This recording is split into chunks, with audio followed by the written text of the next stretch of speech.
In this English remake of a home invasion nightmare, two psychopathic young men take a family hostage in their cabin. If you're in the mood for games, this is the movie for you. We watched Michael Haneke's Funny Games. You're going to Camp Blood, ain't you?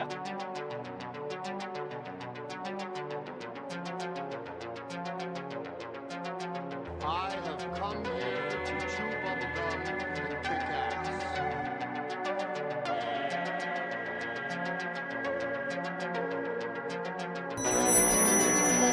We're going to come back again. All out of bubble.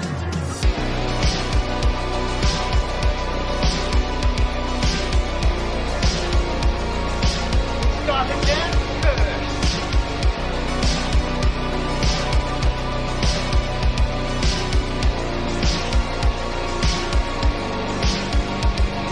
Replacement call is coming from inside the house.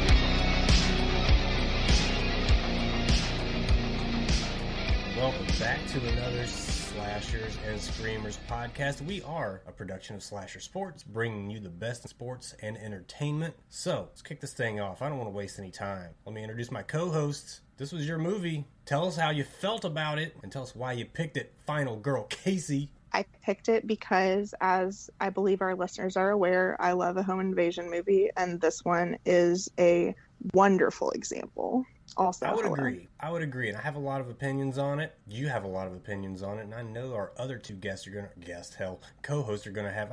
See, right now I'm in Nasty Nine mode. I'm trying to get this baseball podcast going back, and yeah, I'm thinking about it. I only have guests on there. But no, other two co-hosts. First and foremost, the Godfather of Droll, James Brown. Yeah. James, you sound pretty clear today. What's going on over there? Well, I got me a new mic today. Oh. Found it in the closet. Found it in the closet. That sounds like Somebody bullshit gave it to to me. me about a year ago. It's now pulled it out. Well, speaking of pulling it out, the Memphis Menace Rick Sims. Ricky, slide on in, son. What's up, man? Hey, same old same, man. It is good to see your ugly face on the screen. Well, we almost didn't make this work tonight, did we? We all got obligations, man, but also got an obligation to the horror community. I have no obligations.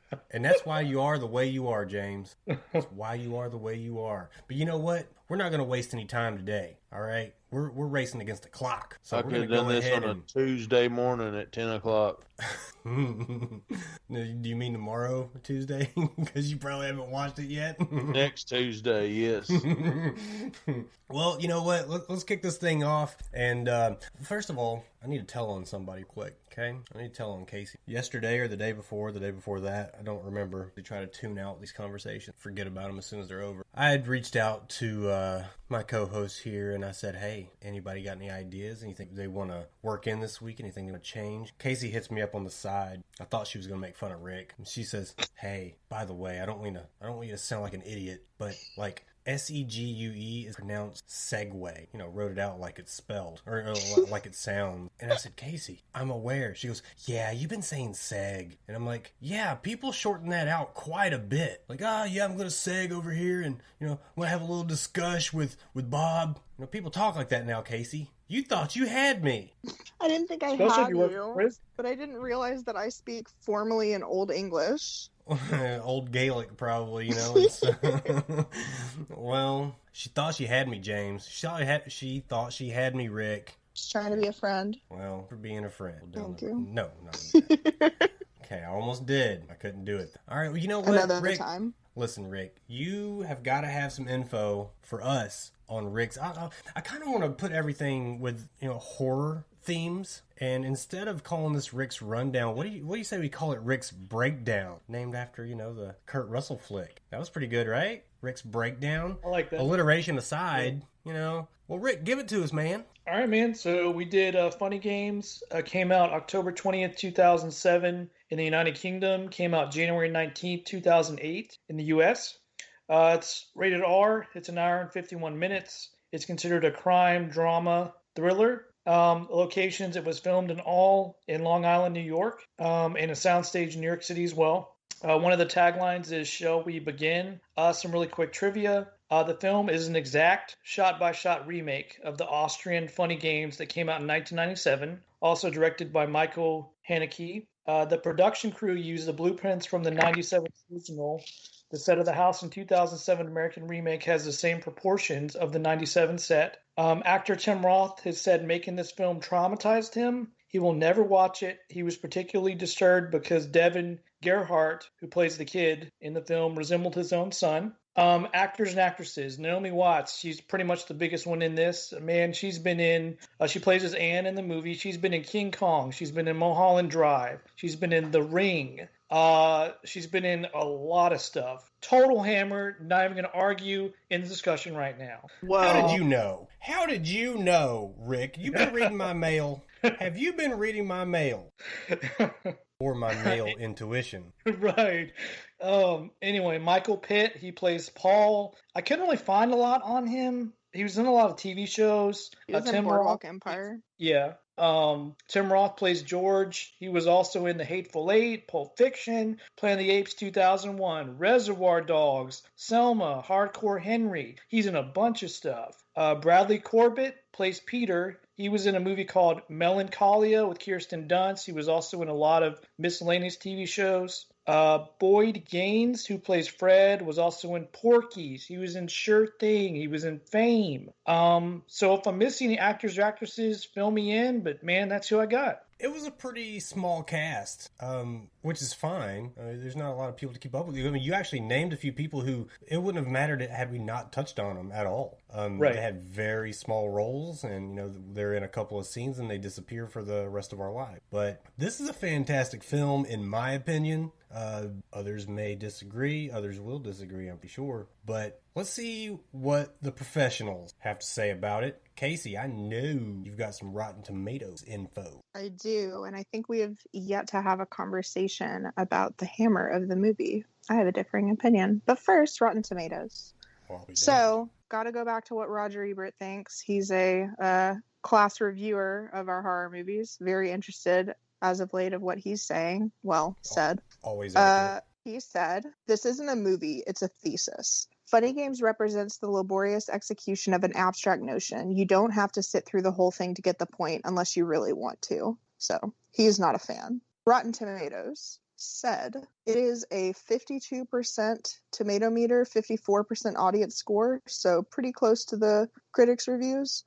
We've got, let's see, it's a tawdry kind of horror movie plot given new meaning by Haneke's considerable intellect is a good one. And then a bad one is defenders of Funny Games repeatedly point out that it shouldn't be fun, but if it isn't, then it should at least be subversive. So we got some good and bad, but overall it is considered rotten by Rotten Tomatoes, but I feel differently, and that's what we're allowed to do here. Well, are we though? Are we? Because it seems like anytime we feel different, we try to just pound on Rick. Well, there's something for everyone. Okay. True. Well, okay, I'll take that. But how did this compare to the Austrian version? Do we know about their at least their scores? Maybe not the comments, but the scores. You know what? I didn't even think to look at that, but I'm happy to. I didn't either, honestly. I just typed Funny Tomatoes. Funny Tomatoes would be a fantastic film. I'd watch it. Show me the money. All right, Rotten Tomatoes has that one. Okay, even with it being a shot-for-shot remake, which it is, we've got quite a different point. So we've got a 69% for the critics and an 83% for the audience. You know what that makes me think? I'm sorry, I don't want to cut you off, but I'll lose this thought if... No, go for it. If I don't bring it up. In the... James, you might be able to expound on this a little bit as well, but let's go to the pro wrestling world. It seems like you could have a move-for-move copy in, say, the WWE and a match over in Japan. And there's this one wrestling critic, I guess, wrestling dirt sheet writer, who will give that Japanese match like 5 stars, and then the WWE match 3 stars. His name is Dave Meltzer.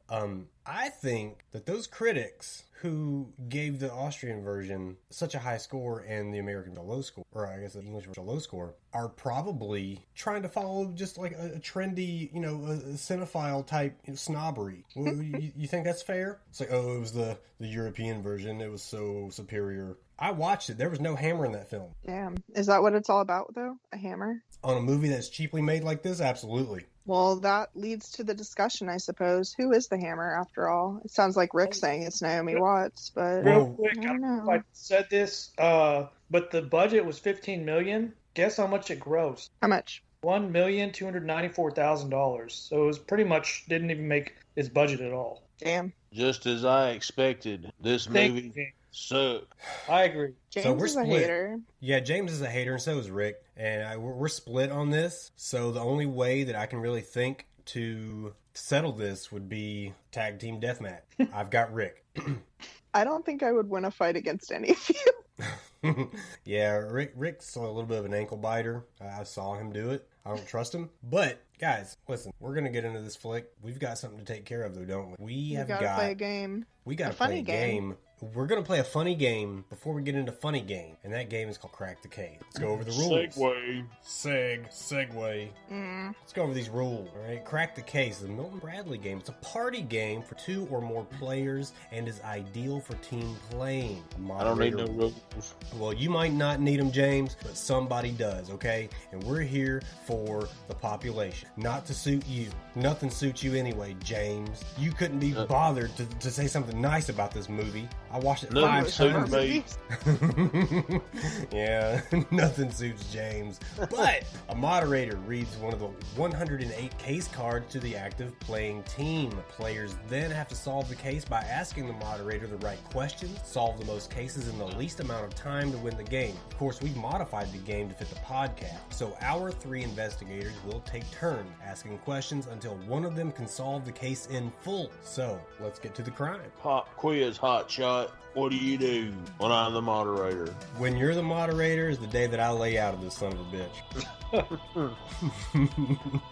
This case is entitled Don't Shoot, and the case is as follows. A group of people are sitting around a card table at Nick's house. Suddenly, a man appears at the door with a pistol in hand. He enters the house and fires 2 bullets at Boris, who falls to the floor mortally wounded. As the gun-wielding stranger stares at the body, Nick reaches into a drawer, pulls out a gun, and shoots him. On the way to the hospital, the intruder died. Days later, Nick is arrested for both murders. The mystery? Why was Nick charged with the murder? And give me one moment to read. Oh no, this is just fucked up. Alright, well, Casey, since this movie was your victory, we're going to lead off with you with the questioning. Okay. I know it was a lengthy case, so if you need Yeah. some kind of clarification, I won't hold it against you on the names. I can actually reread it if you like. I think I've got enough to ask a question this round. I'll probably have you repeat it 8 more times later. Will do. So this is not a question, it's a clarification. Nick is the one who is being charged for both murders, and we're trying to figure out why. So, did he hire someone to kill the other person? The intruder to do that? Yes and no. Okay. Would you like to try to solve? I sure wouldn't. JB, let's go with you. Was somebody cheating at the card game? No. Rick? Wait, James? Yes and no. I'll come back to this one. Yes and no. There is no moderator too, sir. Would you like to try to solve? Well, no. Ricardo, Memphis Menace. Was the card game... Hold on. Was the card game a game where you bet money? Yes, but that part is irrelevant. Would you like to solve? No.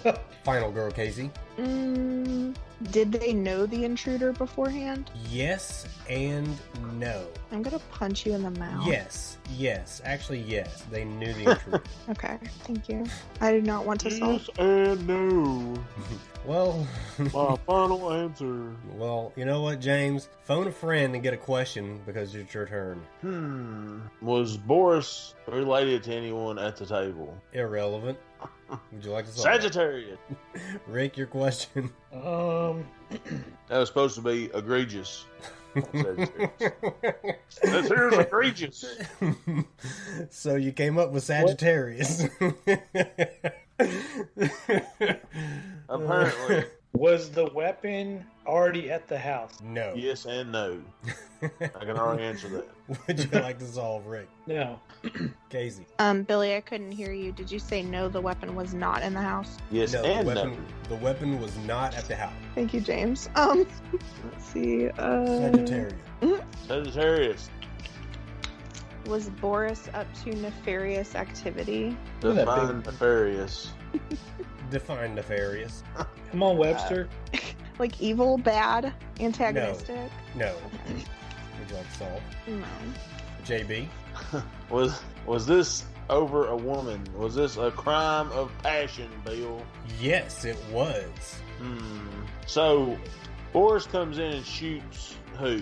No, Boris got shot Somebody. by the intruder. Nick shoots Boris, the intruder. Mm. But Boris killed somebody before Nick shot him. James, I think you're mixing up names. You've got the gist of it, but the names are mixed up. A group of people are sitting around a card table at Nick's house. A man suddenly appears at the door with a pistol in hand. He enters the house and fires 2 bullets at Boris, who falls to the floor mortally wounded. As the gun-wielding stranger stares at the body, Nick reaches into a drawer, pulls out a gun, and shoots him. On the way to the hospital, the intruder dies. Days later, Nick is arrested for both murder. Why is Nick charged with So we don't know the name of the intruder. Is the intruder a woman? irrelevant? But it Like was solve? it was a crime of passion, though. Indeed, it was. Just Let's confirming me- your previous. Let me think.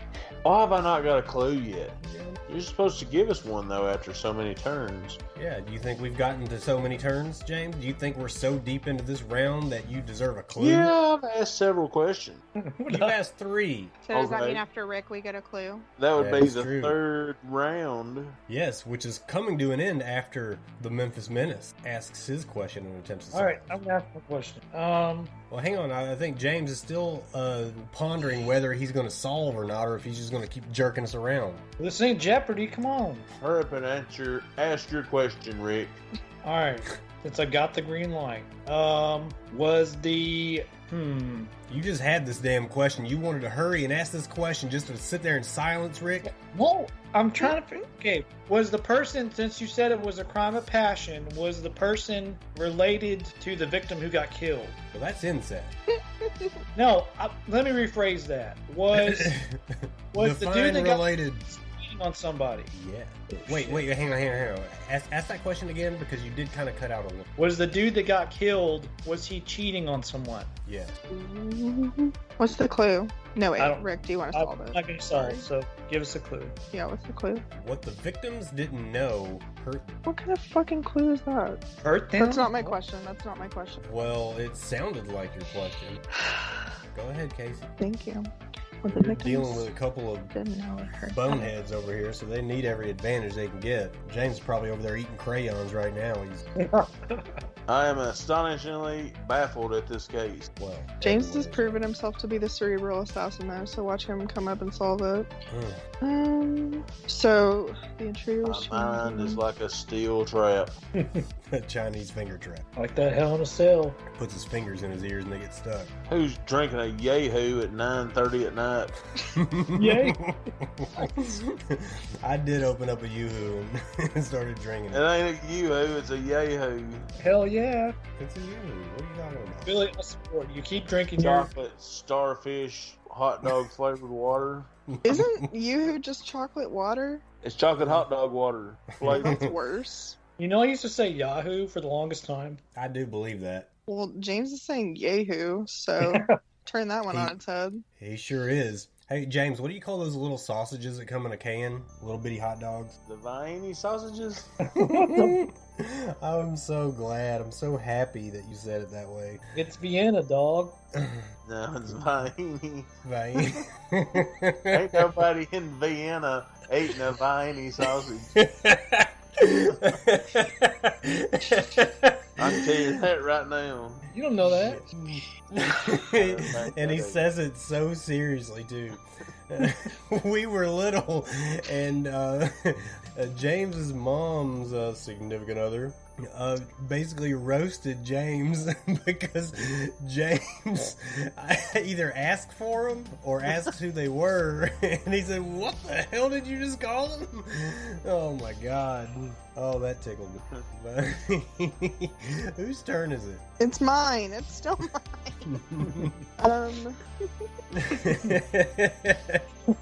I'm trying to think of what I can even ask. Okay. Did Nick know that the intruder was cheating on, I guess, Boris's girlfriend? Or that Boris's girlfriend was cheating on him with the intruder, I guess? First and foremost, I do need to clarify. I never said who was cheating on whom. Well, Okay, well, let's get that out. That's for all three. I never said who was cheating. okay. So, the answer to So your I'm wrong. question, the answer to your question is I don't know. That's the best answer I can give. Rephrase your question. There you go. Okay. Was Boris's girlfriend, I'm presuming girlfriend here, was Boris's girlfriend cheating on him with the intruder? Yes, it was known that Okay. cheating And was that- going on. And that is who was cheating on him. And the thunder rolls and the lightning strikes. Who did you say was cheating on whom, Casey? I Love said, grows cold. Boris's girlfriend is cheating on him. Night. James. Boris's girlfriend is cheating on him with the intruder. No, that's You wrong. motherfucker. Well, would you like to solve? No, I would not. Keep in mind, guys, Nick is the one who's arrested for these murders, okay? You're not wise. Well, yes, that is the operative part of this thing, to win it. Why is Nick arrested for the murders? JB, ask your question if you would. Every time. Just to clarify, what were we trying to solve? Why Nick got arrested for both murders. All Is right. that it? So, yeah, why Nick? Because they're all playing a card game at Nick's house. Boris is one of the guys at the table, amongst other people. Intruder comes in, pops Boris. Nick, out of retaliation, grabs a gun out of his drawer, shoots the intruder. The intruder dies on the way to the hospital. Nick is arrested for both murder. Not just murdering the intruder, you normally murder. Well, I don't know why they would charge Nick with both murders. Well, yes, James, because the case literally says, why was Nick charged with the murder? If you knew, this wouldn't be a game. You are correct, sir. Let it now. Let it settle, Mr. sorry. Connery. Let's see here. Throw a question So- out of your steel trap of a mind. Nick obviously knew the intruder, so Boris was obviously. Oh my God. I like how James takes the B. Obulously. You're supposed to take the B out of there. And you put a U in it. Obulously. Sagittarius. Onward, This here James. is egregious, sir. This is a travesty. So Nick was charged for the murders because he incited the anger from the intruder. Whatever happened to Boris, Nick knew about it. I don't know. James is the type of I guy to don't- dance before the music starts and then stop when it starts. King or Lee? I do not have an answer. Rick, your question. Where are they playing poker? Rephrase your question. Yes and no. Where are they playing? Were they playing a game of? Can I rephrase it? Mm-hmm. Were they playing a game of chance? A what? You can't play a game of chance for money. What is this? Shanghai? What is No. a game of chance? Sounds I mean- like the old game Jack Burton played once, Like, where you had to catch that bottle. That guy's gonna chop it in half with that machete. But he I'm missed. thinking of like roulette and craps and all those other ones. Sorry, those are Alright. games of chance anyway. Were they playing a card game? That's my question. That's what it Yes. says.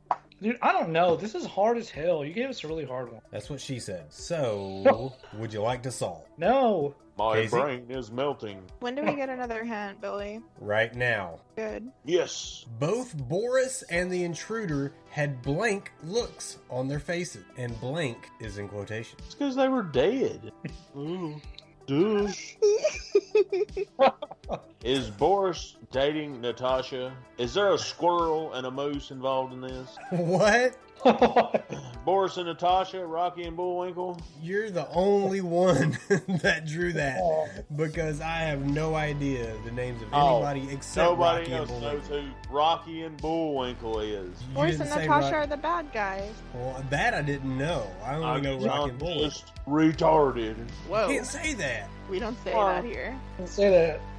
God damn it, James. Listen to me. Whose turn is it? Mine. I'm on the spectrum, and I want to know about this mouse and this bull. What? The Casey, carry on. Okay, they have blank looks on their faces because And blank is in quotations. blank. Signifies irony, James. Like when I usually make a statement and I do air quotations. Exactly. There are It two means fingers on this I don't page. believe you. Both Boris and the intruder had blank looks on their faces. Try to wink Okay. at you guys when I say blank. They didn't believe that they got shot. Was Nick girlfriend cheating on him with Boris? Yes. Okay. I said that a while ago. I don't think you nailed it to Nick and Boris. I think you asked, generally, was there some cheating going on? And that's why, I gave some early yes and no answer. I don't remember what question. Because you said, was there some cheating at the at the poker game? And I said yes and no. So. Hmm. Did Nick hire? This is like a solve situation. I'm not just asking a second question. Of course. Oh, good. Did Nick hire the intruder to kill Boris? Yes and no. I hate you so fucking. Precisely. James, your question. Nailed it. All right. Yes and no. Let's see here. Did the intruder? Yeah, I guess he did. Never mind. Did the intruder? Yes. Rick, your question. Just kidding. Go ahead. Go ahead, James. Did the intruder know who Boris was? I don't know. What do you mean you don't know? Is that just like... Actually, let me... Reading here, no. Wait, actually, yes. The intruder did know who Boris was. This is a little shaky part of it, because it does affect the outcome. So the intruder does know Boris. Alright, pass. Menace, your question. Does the intruder... Let me rephrase that. Did the intruder know the card game was going on? Like, was he aware of it? Yes. Shut that damn dog up, James. Man, I don't know, man. Casey? Pass. This one gets really sticky on the detail. At what point do you get to pick the movie next week? Hey, if you guys tap out, if you guys are tapping out, then I'll read this damn thing because I got a doozy of a movie. I don't want to give up, but at the same time, like, I feel stupid as fuck right now. I feel stupid for you. Thank you. I appreciate the solidarity. You're welcome. Was it a setup that the intruder was killed as well? Yes. Would you like to solve? I'm trying to figure out how that fits. So, in some form or fashion, Nick had Boris killed, yes and no-ish, and then also set up for the intruder to be killed as well. That's not a solve, though. Are we close? Like, is something happening with where we're headed? You're so close. You guys are so close on this. Okay. You're just not putting a single detail together. And it does have something to do with the clue. Obviously, Sagittarius. Blank. That's why they call them clues. And the first clue was that what was it? What the victims didn't know hurt them. Victims didn't know hurt them. Was it supposed to be a prank? I mean, it's not your question. You have a solve. Okay, earlier. I'm sorry. Solve. So Nick set up, this is a guess. Nick set up as a prank for the intruder to come in and scare Boris, but he set up knowing that the intruder's gun was loaded and the gun that he would shoot back at the intruder with was loaded. So he set up a prank knowing that it was actually reality. You are paper thin on this. Like, you are so close on this. There is one detail in the solution. If this was only in the story, I could allow that, but I cannot allow it because of one detail in the solution. James, Rick, help me out. James, your question. Do what? Show me the money. Alright, so on a totally different subject. Never mind. I'll hold my findings until later. Alright, so Rick shoots the intruder. But only after the intruder shoots Boris. Did you hear any of what Casey said? Wow. No, because I was looking at something else. James, Casey nailed it with minus one single detail. Why is it Casey winning then? Because there is minus one single detail. You add up all the details and subtract that one. What you got? And that one is, well, it doesn't matter because you don't know what all to add because you were looking at something else. Shenanigans. Your question, James. Did you say I bow pass? out, Bill. I bow out. He's bowed out like a gentleman. I'm done. Rick? Like a turkey on We're- Thanksgiving. You said they had a look on their face, a blank look. I did. So was the blank look on their face? Were they surprised? Yes, Rephrase your question. Like you said, they had a blank look on their faces. Well, Did they have yeah. a surprised look on their faces? Okay, a blank No. look is like blank. I mean, I'm sure they did, but the surprise. blank does not refer to a surprise look. And in fact, Yeah. like blank is the opposite of surprise. Like surprised is blank is I don't know, dude. I don't know. Casey. All to Casey. Thunder rolls, Casey, if you can get it this time, it's all yours. If not, And- lightning strikes. All right, Casey, I'm gonna listen to what you had to say this time, I don't believe that. minus the one certain detail that I will find out. Is the detail that I'm missing regarding the blank faces? yes. Would you like to solve? Ooh, I'm trying to think of what. So it's in quotes. All that shit I said before, but also, Just remember one thing: yeah. if Casey continues to win, we have to watch foreign home intruder videos until the end of time. You did not watch a foreign movie because of me. You watched a foreign movie because of Billy. Now I know why I'm so pissed off.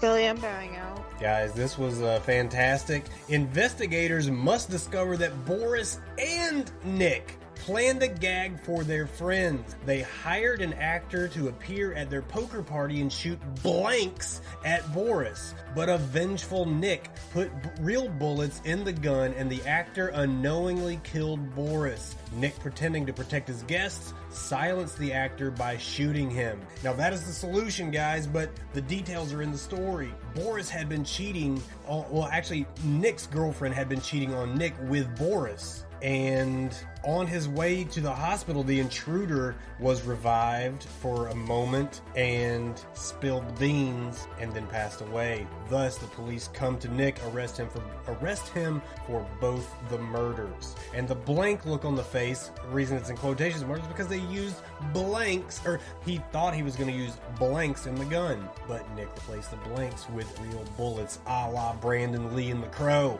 Sad. R.I.P. Brandon Lee. I don't know anybody Who would do that? Here we would go. have figured that out by the fucking clues and what you read us. I You think don't. you're figuring I something guarantee out you right because now, James. I guarantee every one of you. these, I'm not buying a dime of it. I think James? you're figuring shit out of every one of these because you're not James? reading something. I that you should guarantee be- you. I guarantee you. I would bet my paycheck that there's somebody screaming at this podcast right now saying, "Yeah, the blank looks on their face was because they shot blanks." I do not believe that. You I'm don't sure. think that Oh, I'm somebody sure. would take that buzzword blank? I need And a say, telephone "Oh, the bullets number were that supposed to be somebody can blanks." call in and say, "Hey, I know the answer to this." Someday Well, we'll have a James- live episode and our listeners can call in and cuss us out. Someone is screaming right now with the answer. No, Guaranteed. there's no way. There's no impossible way that you could have figured out all that he just said by the little story he gave us and 2 clues of I got a blank face and whatever the other clue was. It wasn't even worth paying attention to. You know what? There was a lot of stuff that wasn't worth paying attention to, according to you, James, because you didn't even listen to the nearly 99% of what Casey solved because you're over there watching CSI or something, watching David Caruso put his hands on his hips. All right? Onward. Billy, are you going to Onward. tell us what we're watching or wait till the end? Oh, I'm telling you right now, baby. Quentin Tarantino's Death Proof. Done. It is it is one of my most favorite movies of all time, and probably top 3, top 4 on the Tarantino scale for me. His one true horror movie, and it is very much a stalker horror, starring Kurt Russell, starring an ensemble of fantastic female actors. One, Zoe Bell. We're talking about Rosario Dawson, Mary Elizabeth Winstead, Tracy, what is her last name? I wish I hadn't even started the name because now I'm going to sound Bush League. She's fantastic, though. Okay, we're talking Sidney Poitier, the female version, not the old dead version. And, guys, this is one of my very favorite movies, and I hope you love it. and I hope you tune in next week to hear it. But right now, we're going to talk about Funny Game. Guys, this is one of those films that once you finish, or at least this is the case with me, but once I've finished, I've got to rewatch it, because knowing how the story ends, I've got to go back and look for small signals that might spell the fate of previous characters who seemingly were either normal or something might have been up with them, but we just didn't know at the time. Does that make sense to you? Like, or this is one to rewatch to catch the early small details. Yeah. I agree with that. Yeah. Well, good, because that's what I did 5 times this week. And Rick, I'm glad you jumped in with it, because it took me a total of 5 seconds in this film to know that Naomi Watts is the fucking ball-peen hammer of this film, because Naomi Watts is undefeated in hand-to-hand hammer combat. No question. In everything she's in. King Kong, The Ring or The Grudge? Which one was it? She was in The Ring. The Ring. The Ring. I feel differently. That's all I'm saying. Well, you know what? You can throw a name in the hat if you like. I would love to. Michael Pitt is the hammer of this movie. Gross. You're Sorry. gross. I am gross, but I'm not an actor. That man has lips like wiggly worms. James, I don't accept that comment. Now, it is imperative that, we take this in at the beginning of the film, and I'm talking about, Naomi Watts, because, later on, no spoilers, but it kind of becomes impossible to look upon her in such a way, given the circumstances. I just wouldn't feel right about it, but, we learned that Hammer and Company are not strangers in town, per a roadside conversation, from a good distance, mind you. They're confirming a golf date with some neighbors. And if this is a first time viewing, like, are there any red flags at this scene? I mean, it's a rather awkward interaction, but again, not alarming to me. I mean, all we see are some people standing in a group, nothing of note happening, when Naomi Watts yells, and her name is Anne, when Anne yells to them to joke about practicing being against the rules, because, they got the golf date. They all kind of look at each other, and then finally she gets the answer, right? So you guys alarmed at this point? I mean, maybe by watching the trailer. I know Casey doesn't like to watch trailers. Do you remember this being a thing? Like, were you alarmed at this point of the movie? I think vibes are totally off, because when they're asking the question, like, they kind of wait. At this point, we don't know that their names are Peter and Paul, but they kind of wait for Peter and Paul to approach them as if they're waiting for permission to answer the question the way that they'd like. I was more alarmed when they played that stupid music shit after that classical music in the car, and I had to mute it because that was so annoying. Because you got scared? You got scared, No, Rick. it was annoying. You No, look I'll scared admit, right now I talking about jumped. it. I've watched this movie I don't know how many times, and I jumped when that music started. I think I do every time, because I never remember. But I don't think the music is actually coming from the radio. I think that is... I don't think so either. Yeah, they are very much listening to the classical music, and then the title track is what happens. And I'll tell you why you jump every time. Because you're scared a little bit. No, I'm kidding. The reason is because the music actually starts before the what is it? The title is it like a scroll, a crawl? What do you call that? It's not a crawl because it's not moving. The title card. Yeah. Yeah. So the music, the actual card, the letters, Funny Game. Before that comes onto the screen, the music just boom, right in your ear. So there's nothing visual. Sometimes you see something and hear it at the same time, and you get a different reaction. But you hear that loud music at first, and then you see the card, and it's like, oh, that got me. Even if it didn't get you, I'm sure your ears perked up quite a bit more than if you had seen the title, the title card at first. Yeah, that's a good point, that there's not an associated visual cue until after the music already starts. That's definitely part of it, I think. Like a but split I know second. When we're coming in with this extremely fake driving sequence, which I absolutely adore in a movie, I think it makes it very clear that these people are, like, affluent as hell. Like, they're listening to opera, which is kind of a, sophisticated thing to do. They're going to, like, a lake house, like a vacation home. But this house is, like, the size of a home. And this is clearly their house, because you go in and there's the whole family's shoes, knives in the kitchen, all kinds of, like, stuff everywhere. It's not like they had to pick up and pack all their stuff to take to this place. They just have enough stuff to stock 2 houses. Oh, yeah. And, they make it home. And at the time, I didn't know if this was a regular home or a summer home or what. I mean, and I was, like, thinking it could be that it's just a regular home on the lake and I'm just poor. Yeah, I mean, that's fair. Well, thank I you. don't remember what I thought when I first watched the movie, but I know now, like, having known that it's a lake house, it's like, holy shit, I cannot imagine having enough money to stock 2 houses completely, Yeah, I mean, comfortably. I would almost want to also murder them. Oh, absolutely. Oh, But, yeah, I mean, like, these are the even type of just- people. Go ahead, sorry. Even just looking at the fact that they had, I counted, I think it was like 9 pairs of shoes by the door. Just Yeah, separate and- that they didn't bring. I'm so glad you said that because I was thinking these are the type of people who like take off one pair of shoes to put on a different pair to go out and get the rest of the groceries out of the car. Like, we ain't the same, fam. We are not. We're not the same, but we do get a closer interaction with George, who is played by, almost said Eli Roth, by Tim Roth. Yeah, different guy altogether, the Bear Jew. But you know, with the neighbor, the male neighbor more specifically, who introduces Paul, who is per him the son of a business associate. Again, you can really sense something is odd, but Son of a still, plumber. like, what? The son of a plumber. He's the son of a plumber, and you know, but red flags are not really going up still at this point, other than for the simple reason that we know what we're watching. Like if this came on the the Lifetime Movie Channel or OWN, then I wouldn't be thinking twice about it. But back at the house, there's a metaphorical pirate ship with nothing but red flags coming up into the picture, and again, Naomi Watts, who we know as Anne, is visited by someone we have not met. And he's there on behalf of Mrs. Thompson, who I guess the visitor at the gate is Mr. Thompson and his wife back home. But he's there to get some huevos, 4 of them to be exact. And huevos, eggs. You know what huevos are? What's that? It's Spanish for eggs, James. Come on, man. You got a half Mexican nephew. Come on. See? Thank you. But you know what? This kid seems like way too polite for him to be real. Like when I encounter people like this guy,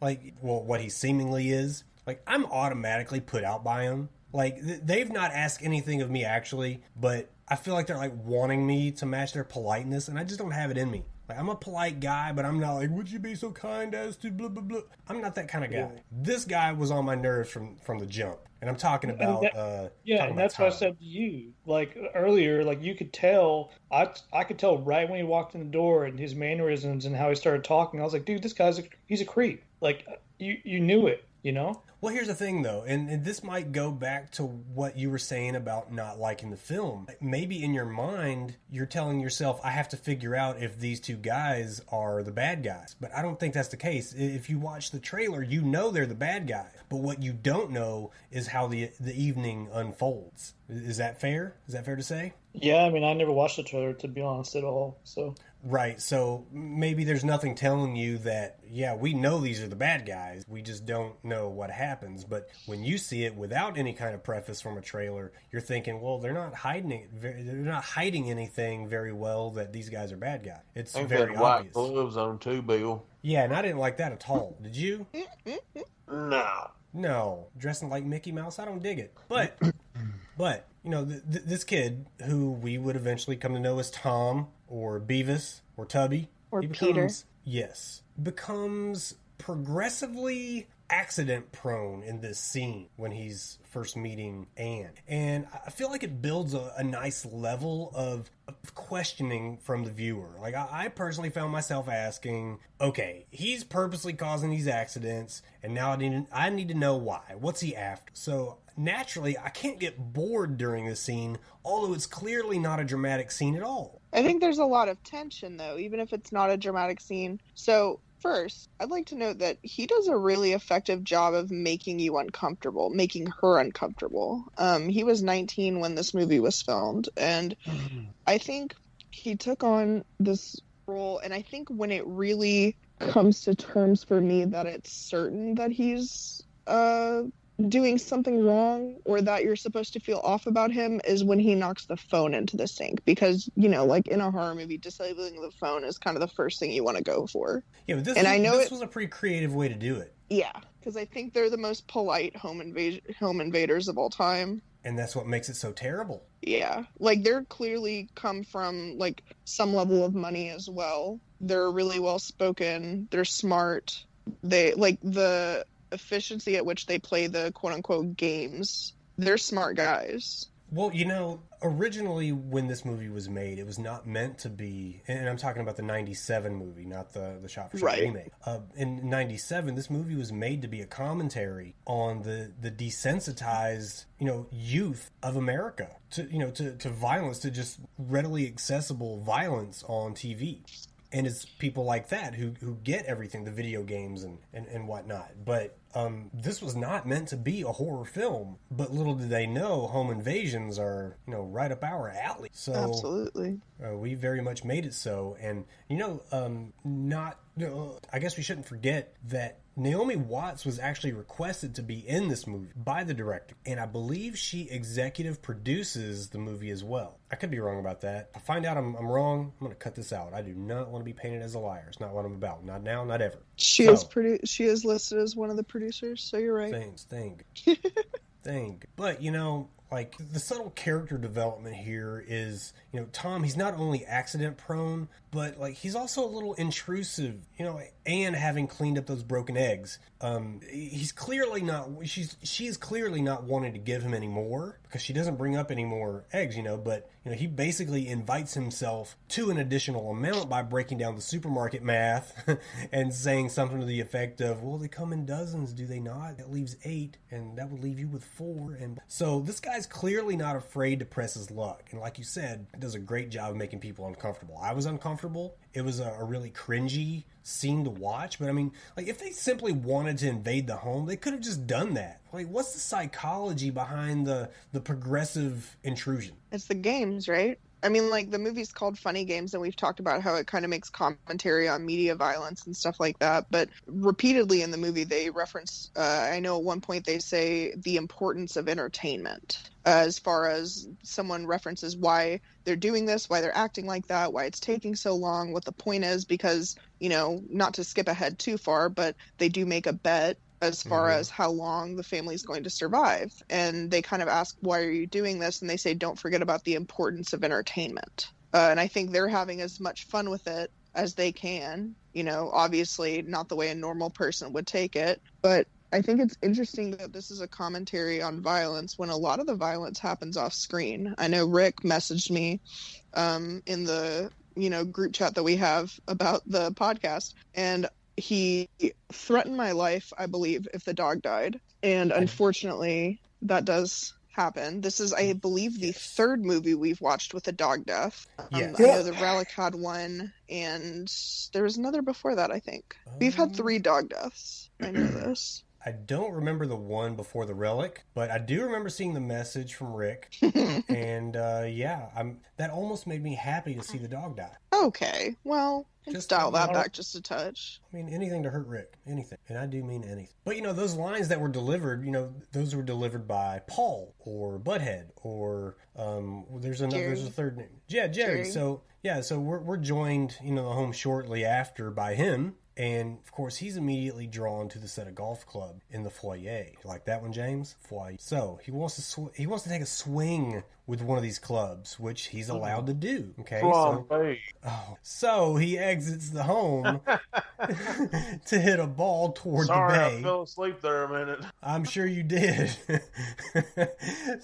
So Paul exits the home to hit the ball towards the bay, which, or he says he's going to. He's allowed that by Anne, okay? And we don't know what he's up to until later on, but back in the home, Anne feels that this has kind of run its course. And she's asking the boys I say the boys, an intruder. Not working.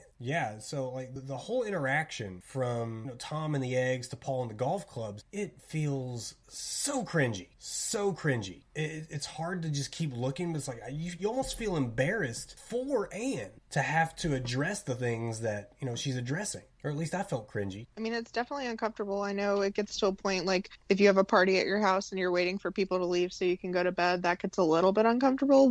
But when you're actively asking people to leave who are not welcome in your home and they're not leaving, I can only imagine the, mounting stress that she's facing. Absolutely. And both boys, substantially larger than her. Husband's not in the house, but he finally shows up. So Tim Roth, or George, comes in, and Anne is pleading with him to, throw him out, which I felt like he was gonna, but he was way too lax. And, I'm using the same logic here as when Justin Verlander took those mirror nudes with Kate Upton.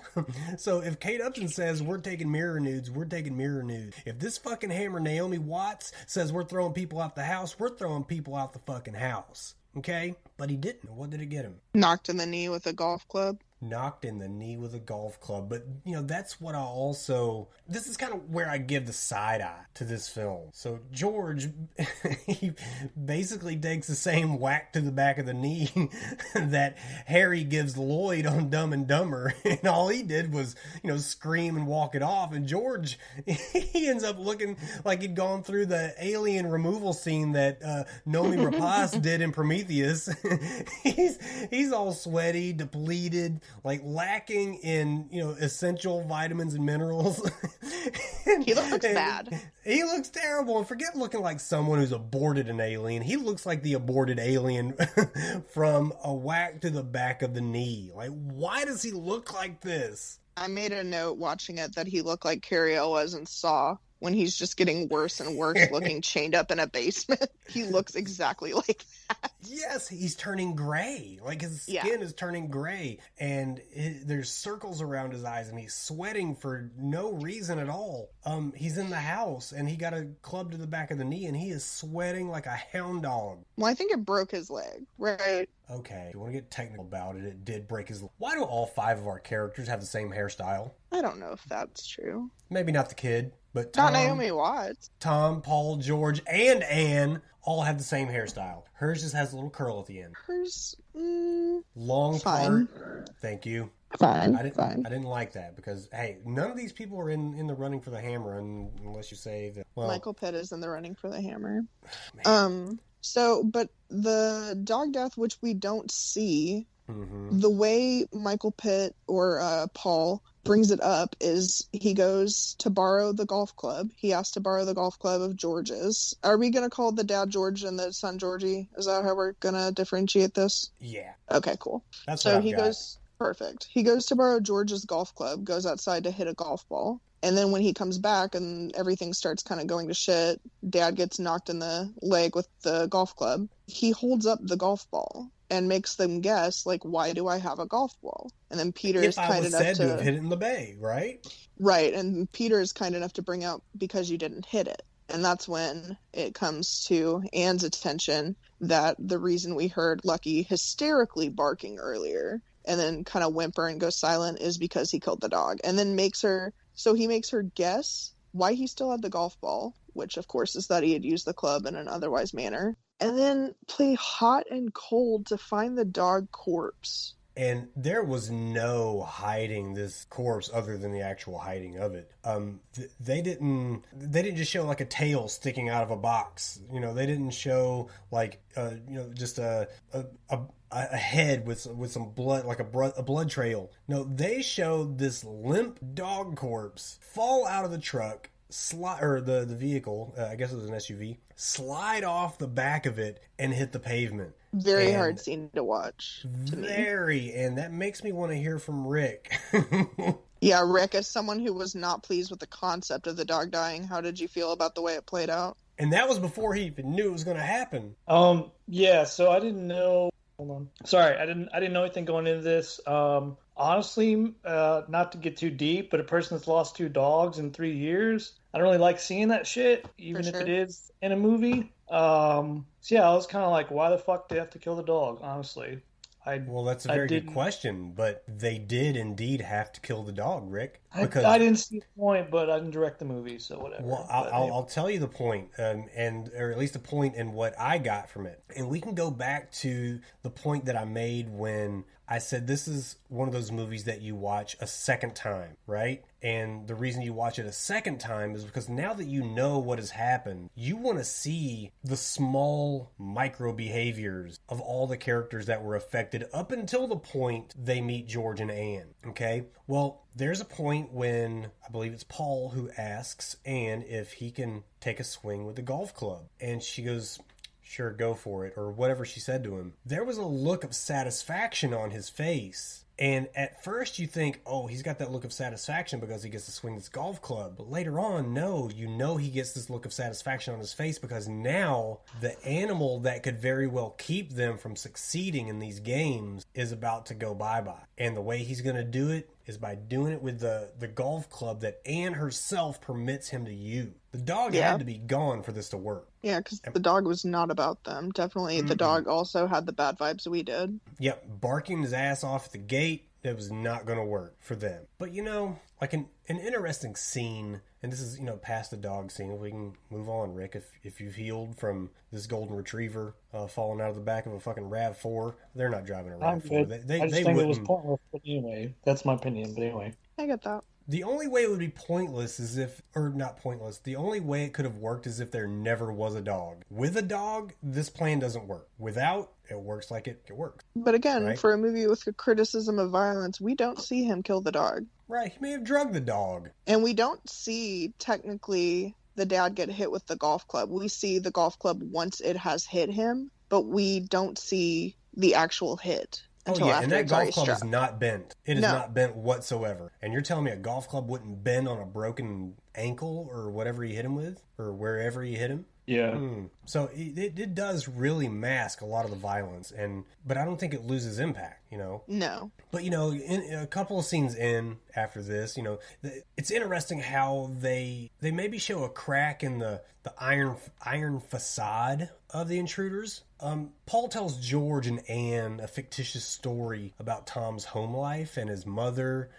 Tom starts to cry, and I don't think this should be overlooked. I think there's an underlying attempt to make the audience believe that the key to George, Anne, and George Jr. getting out of this alive is to flip Tom. Appeal to his fragile mind, convince him he's a good person, convince him that like not much has happened anyway, so they can easily just say that George fell or whatever, and she actually used an example like that. But during the scene, that was later, but during this scene, like I found myself thinking that he was the key to getting out of this. Kind of turns around as quickly as it starts, though, and Paul kind of doubles back and goes, "This isn't true. You know this isn't true," and then continues to kind of spin some different fabrications on what the possibility could be, and it becomes very clear that we don't know them. The same way that they keep switching names and switching, you know, roles in the kind of rigmarole that they're going through. We don't know their background. We don't know anything about them. And they make that very, very unflinchingly clear to us. Absolutely. And the next scene can be a little triggering.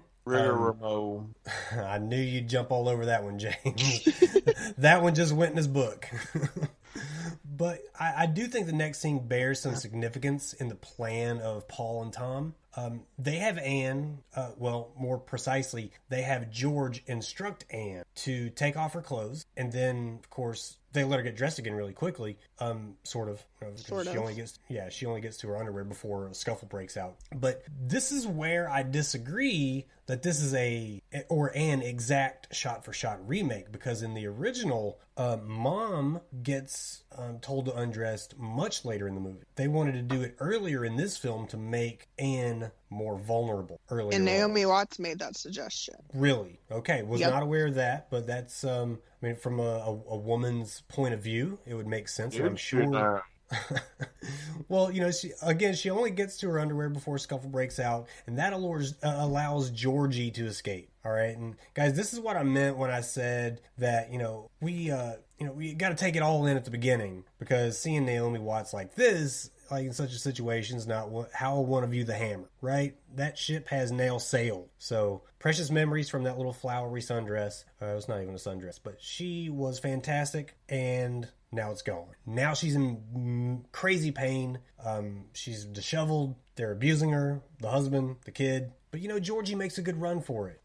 He runs next door or, to the neighboring home. Of course, he's soaked from running through the water, but he's smart enough to recognize that, he's leaving water trails everywhere. So he takes off his jeans, his shoes, his socks. But the little dumbass doesn't see those little footprints he's leaving with his bare feet. Like, what do we make of Georgie's attempt here? I mean, it's well Georgie's intentioned. about as dumb as me trying to watch this movie. James, you love this movie, and I don't want to hear any more about it. Is it just me, or is this movie too smart for me? James, we've watched a lot of movies that are too smart for you. But you really, James, here's where I take exception to your little ramblings about, oh, I'm a dumbass. James, you're one of the smartest dumb people I know. The You wibble wobbles, but it does not fall down. You will say Sagittarius when you mean egregious, and then you'll turn around and just swoop into this crack the case game and butt fuck us all in the mouth and win it. Okay. How does that even work? It works, James. It worked. All right. But you know what? Georgie's made a good attempt. But who is this he finds dead upstairs? Enough of stroking my ego. Back to the movie. Like, who does Georgie find upstairs, like, lying dead? Is that Eve, or is that Jenny that he was asking about earlier on the boat? We didn't talk about that, but he was asking for Jenny, who I guess is, the kid of, or the daughter of the next door neighbors. I thought it was Mrs. Thompson. I do not know. Yeah, Because I thought he ran back over to their house, so I thought it was Mrs. Thompson. And that, I know at one point Naomi Watts says something about, well, they're going to come over and they're going to see what you guys have done and blah, blah, blah. Well, they're not coming over, because when they were over there, I don't doubt that they played the same games with them and that family ended up dead. Oh, yeah, they most certainly ended up dead. And I do think that was one of the family. I just don't know if it was Jenny or Eve.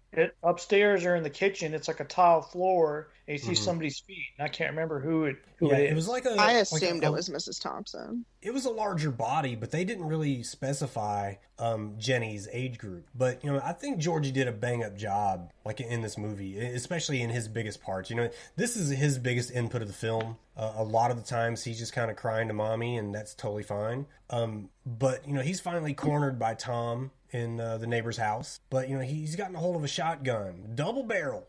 His little hands can't, pull the trigger, can't pull the hammers back on both barrels. He's got to, he flicks one, and then he has to use the other hand on the other. So it shows you, the fragility of Georgie, even though he's trying to do grown folk stuff. He's forced into it, right? I mean, he's standing his ground. He doesn't hesitate to pull the trigger when Tom tells him to do so. But of course, there's nothing in the hole. Foiled again. But Georgie, he shows some fortitude here, James. Some intestinal fortitude. Yes. I thought you were going to come out with the testicular fortitude, but, it won't be the last time you disappoint me tonight. We're not talking Lance Armstrong. But, Georgie's great. They ask very little of Georgie. Just act scared. Spectacular. And in your moment, show up. And Georgie showed up. But, of course, this is before Paul brings him back to the house, and Tom blows him away with the same gun. What? Played the game of Eeny, Meeny, Miny, Mo, and at this time they were supposed to blow away Anne, I guess. That's what they make it seem like, yeah. Yeah, Paul pulled the trigger on the wrong person. Which, yet again, we don't see it happen. We don't see it happen. They're showing NASCAR on the TV for a 3-minute shot. I'm like, come on. Well, that happened in the original as well, and that was, it seemed to be a different clip than the one in the original. It would have been pretty cool to show the same one. Tragically, though, it is not. I just didn't understand why you're going to spend 2-3 minutes that shot. Once again, I'm not a cinematographer, so I know why. You're not even a cartographer. Why, Casey? None of us are cartographers. I am. Okay. I think because we all took notice of it, right? We all took notice of the fact that it was a car racing, both. I know, Billy, you watched the original one, and I've seen that one. I don't know if James and Rick, if you guys went back and watched that one, but I think that one's like a Formula One racing situation. Mm-hmm. But with this one, you're paying attention to the cars. You're not paying attention to the copious amounts of blood all over everything. Your attention is captivated by the cars because we are so desensitized to violence and blood and things like that. It's part of the point that Michael Haneke's trying to make about violence in media, right? Because even though we're not seeing these murders and things happen, he wrote an essay to accompany his feelings about this called Violence. It's got a plus sign, so Violence and Media. And it continues to push the notion that we're trying to entertain the audience, importance of entertainment, because it gives you something else to watch entirely that captivates your attention while we're looking at blood dripping all over a TV set and living room. Got your ass, Rick.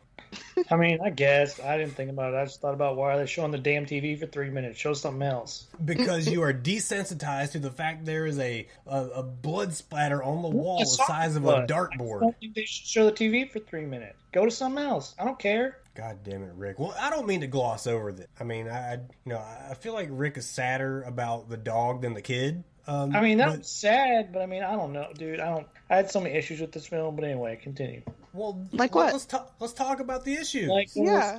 That's what we're here for. There was too many shots of stupid shit. They're going to be like, let me just spend 10 minutes watching her trying to get out of this tape and walk across the room. Oh, and then she finally frees herself. Really, bro? Come on. You could have done something I think it gives else. a realistic look. I think it's funny or silly when characters in movies pop out of tape and pop out of any kind of handcuffs or whatever in about 30 seconds. Because I know, like, I'm an idiot. There's no way I would be able to slip out of, like, taped up handcuffs or whatever in a few seconds. Like, I think it's a realistic take and it makes you uncomfortable the same way that a lot of other things in the movie make you uncomfortable. And has to do it seconds after her kid is blown away. Right. Those scenes kind of made me bored, but that was just me. But sorry, that's fine. continue. I mean, like, yeah, you're absolutely free to have your opinion. I'm just offering a different take. Oh, I know. It was just boring. No, I think Rick needs to change his take. Well, you know, this is where the rubber really meets the road on home invasion flicks. You know, it's really the first known death, because we did see the body next door. We don't know what happened to the neighbors. You know, the mom, the dad, the daughter. We don't know who that is. It's one of them. But of our protagonists, we just lost one. A family of 3s, now a family of 2, and unlike many others, it's the kid who gets it this time. I was very sad about that. Especially after his climactic escape attempt. I really thought he was going to do something good there, and it was a valiant effort, and for his efforts, he's lying dead in a pool of blood, and we're worried about fucking NASCAR. And in fact, you know, you said that Tim Roth, you know, said he never watched this film after making it because Georgie reminded him of his real life son, right? You brought that up, or did you just bring up the fact that he had never watched it? No, he said the thing about his son. Okay. I heard it somewhere. I don't know where. Well, we heard it from Rick. But at this point... He said he never watched it ever. Like, he's never watched it. Right. But because it reminded him of his real life son, right? Me and Tim Roth have something in common. I was thinking, like, no, you don't have a son. You never mind. But at this point, Tom and Paul just leave. So, okay, here's a little confusion that I had. Did they leave or did they go over to the greenhouse? And what were they doing? Because I was confused by this scene entirely. I couldn't quite figure out what was up. Like, we see a faraway shot of the house, right, Rick? And beside it is that greenhouse with the lights completely on, and somebody's there. George is in the house using his Vidal Sassoon hairdryer. Anne's gone into the night to search for help. So is that Tom and Paul in the greenhouse? Casey?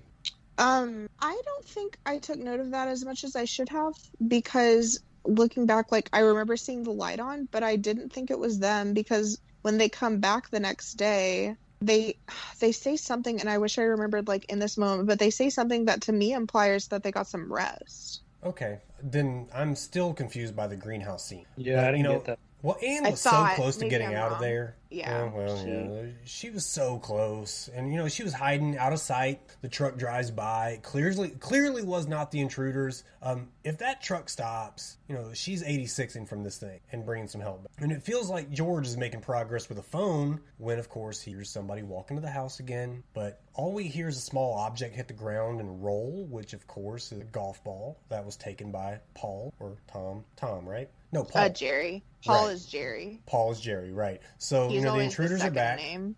Right. I only remember the Tom and the Pauls, and I just mixed it up. So I had one job and I fucked it up. But, you know, the intruders are back, and they've brought Anne back home. So apparently they were the second vehicle that was coming down the road after. But you know, we know now who's next in line to die, and it's George. So Tom takes the knife to him off camera again. Paul continues to torment Anne with more mind games, making her say prayers to determine the method of death. And the real mindfuck here, guys, is when Anne grabs the gun from the table and blows Tom away. Like, but no, wait, that's not even the real mindfuck. The real mindfuck is that once Tom is blown away, Paul picks up a remote control, rewinds what we're seeing to before the gunshot. He grabs the gun and finishes off George. Like, what? When did this become a thing? Because at this point, we've seen a few instances, and I've kind of skipped over this. We've seen a few instances of breaking the fourth wall, which I was just whatever with. But now we're in a fucking we're in an Adam Sandler flick where he can just pause the movie and rewind it. Yeah, Adam Sandler. honestly, I Yeah, kind of had an issue Click with was his this. movie. I get it, but I thought it was just Oh. I thought it was kind of stupid. Oh, I'm just gonna rewind it and then just here's what really happened. You know, it's like the movie Clue. It has all those different endings. Well, I I love don't, Clue. I don't think it was a here's what's really happened. I think this was a hey, this happened, so I'm just literally going to record, rewind real life, and that's Well, the you can't part do that kind of lost me. Yeah. So I mean, I've been lost from the beginning. James, you once were lost, but now you are found, sir, because we are coming up on the end, and talking about the final scene here. They I did want drag- to say real quick Please do. before. I just wanted to make the note that in the original, the prayer sequence took 28 takes, and the actress Suzanne Lothar, who was the mother in that film, the Anne character, who I do believe had a different name, took 28 takes, and that before her scenes, she used to make herself cry for 20 minutes, and apparently she had a total breakdown after that sequence was done filming. Did Casey? Did they rewind the movie in the original, or was that an American thing? No, they do it in both. Okay. And I think Nearly it pushes exact. the narrative that they have complete control. Yes, which also is reinforced by the breaking the fourth wall. Like, Yeah, the family has no advantages in this situation, and it pushes that we know that they're Right. not going to make it. and you think, the final scene coming up when they take Anne out on the boat, and you think, okay, here's where Anne prevailed. Not even for a little bit. She grabs a knife. She starts to try to cut the ropes right in front of them. They pull her over where they are. He asks the time. He tells them after 8, I believe. Yeah, he said just after 8. And then his words to Anne are, "Ciao, Bella." And he just pushes her off the back of the boat and continues on like nothing happened. Complete anticlimactic, but the lesson here is that sometimes the good guys just can't win.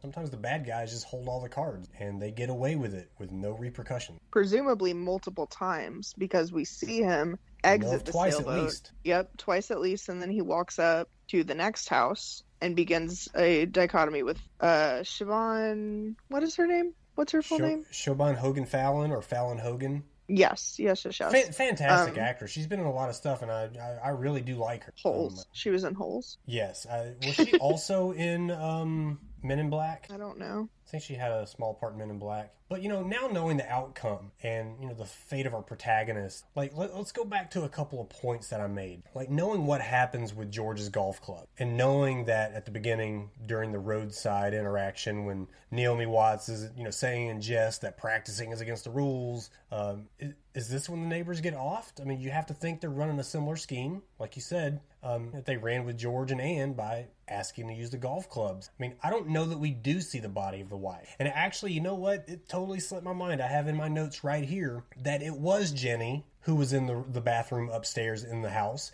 because when Georgie runs in to hug his mom, he says, "Mommy, they killed Jenny." I took that note later on. I didn't even pay attention to that bit. Yep. Well, I mean, it was one quick line, and he said it while crying, so you might not be able to hear what he's saying. But later on, back at the beginning, or after that, when the neighbor comes to the gate with Paul, Naomi Watts asks about his wife Eve. He says, "How's Eve?" And he says, "She's fine, but if you're paying attention," like, he cuts his eyes downward with like such a sad look. So I think at this point the wife is already dead, and I think the husband knows about it. Mr. Thompson, I think something has just literally happened to Eve. Mr. Thompson knows. And when he's asked, he's hit with just the sadness that he has to keep, under wraps. But my question in all this is, at every moment in time, these two early 20s, late teens kids are outnumbered. You're telling me that Mr. Thompson and George can't take these guys out with a dog? Why does Mr. Thompson not say, "You know what? Like, now's the time. I've got George in front of me. Let's turn on this kid." This is the one hole that I can't get over. I know for a fact that if somebody is dragging me over to James's house and I have to put on a facade for a couple of minutes and I give James the wink, and I hit the ground with this kid. James is stomping ass. Why are George and Mr. Thompson not getting after it? James, can you confirm this? James will go full Conan Barbarian on anybody that Bill brings over to my house. You're damn Anybody right. at all? Yeah, like wink or not. It's like, hey, we're here for pancakes, you son of a bitch. I'm already suspicious when Bill pulls in the driveway anyway. If he's got somebody with him, I'm looking at that character pretty close. See, do not call me a liar. James is ready for war the moment my car pulls in the driveway. Why? Because my car does not pull in the driveway. I'm locked and loaded as soon as the tires hit the gravel out there. James, you're a blessing, and I'm proud of you. Well, guys, that's going to do it for this week. Well, what do we have, like, final thoughts on Funny Game? Rick, you've been talking a lot of shit. How you feeling? Have we convinced you at all, Rick? And the thunder rolls. No, honestly, it was way too slow. It was pretty drawn out and boring in a lot of parts. I get some people like that. I could have done without showing the dog dying. You can imply it's dead. Why do you have to show it? Yeah, it was pretty boring, man, honestly. Everyone's got their opinions. I thought it was pretty boring. Didn't do it for me. Why don't we just remake this movie and put it on PBS? Put it on Cartoon Network. Wouldn't really honestly care to see it a second time. So there was no musical score. That was kind of annoying and weird. That's a good point. There is no musical score, and I think that adds to the discomfort. But, you know, everyone has their own opinion. I didn't really care for it. I would give it like a 3.5 out of 10. God damn, Rick. Yeah, didn't really like it at all. So why even give him the half? Just stop at 3. So okay, It's well, kind of like eating bad sushi. You know what's coming, but you can't stop eating it. man, that was deep. That was deep. But you know, here in Tennessee, we don't call it sushi. We call it bait. Casey, final thought. Obviously, I like this movie. When we first started putting the podcast together, Billy asked us to collect up some of our favorite horror movies that we could talk about, and this was on my original cut for my list. This is one of my favorite home invasion movies. And I think it's I don't know about y'all. I just got an Amber Alert. Like we need another one. Sad. But this is one of my favorite examples of a home invasion movie, and this is straight up my alley. You know, home invasion horror is it is one of those that maybe isn't for everybody. It obviously isn't for Rick in this case. Maybe another version would be. Did you ever see The Strangers, Rick? Yeah, and I like that movie a lot. You know what I think then? I've got a little diagnosis for you. I've got a diagnosis. I think in order for horror, in order for a horror movie to satisfy you, you need the Halloween pageantry. You need masks. You need big ugly monsters. This movie did not scare me at all. That's because you're scared of masks. Well, yeah, because you can't see what's going on. Right. You look into the eyes of these kids, you don't know what's going on. You got the mask on backwards. You can't see what's going on. So, Rick, that's my diagnosis with you. I believe you need negative. I think you need for there to be masks, big ugly monsters, real formidable foes. I think when you get just a regular Joe out there out thinking people or scheming, that's where you kind of check out. You know, can't nobody out scheme me, Bill. No, never. You made it through this podcast without watching one goddamn minute of the movie, and that, sir, is a scheme. That is a scheme. I watched this movie, Bill, and it hurt my stomach. Are you sure it wasn't the sushi, especially the nonstop sushi? Well, it was gas station sushi. The best of all sushis, James. Just like this movie. This was a bait gas shop station movie. It was bait shop sushi. Well, guys, I really enjoyed the movie. I will give it a solid 7.5 out of 10. 10 being Friday the 13th Part 2 and 1 being Big Top Pee-wee. But guys, you already heard what we're going to hear next week, what we're going to review next week. It's going to be Quentin Tarantino's. It is not Ernest Scared Stupid. Please do not stop after that soundbite. It will most definitely be Quentin Tarantino's film Death Proof. So, God. I can't make him happy. The only time I've seen this movie was at Bill's house, and I thought about killing him then. James, there's a lap dance scene in this movie, and if for anything else, you can tune in for that. And this one, Bill, guys. is this the one where the girl's got a gun for a leg? Hey, I've never seen it. No, it's Planet Terror. Oh. Billy, That's believe it or the not, wrong I'm one. excited. I've never seen this. Well, guys, you're going to be happy to know that there's going to be a ton of competition for the Hammer Award next week. More than there's ever been before. Oh, God. Okay, we had like 3 candidates from the village. We're going to have like 9 candidates in Death 9? Proof. 9. You heard me. Man. Comes after 8 before 10. Oh, yeah. All right, guys, that's going to do it for this week. For Final Girl Casey, for the Godfather of Droll James Brown, and for the Memphis Menace, Rick Sims, I am Billy Graves. This was the Slashers and Screamers podcast, and we will catch you in a week.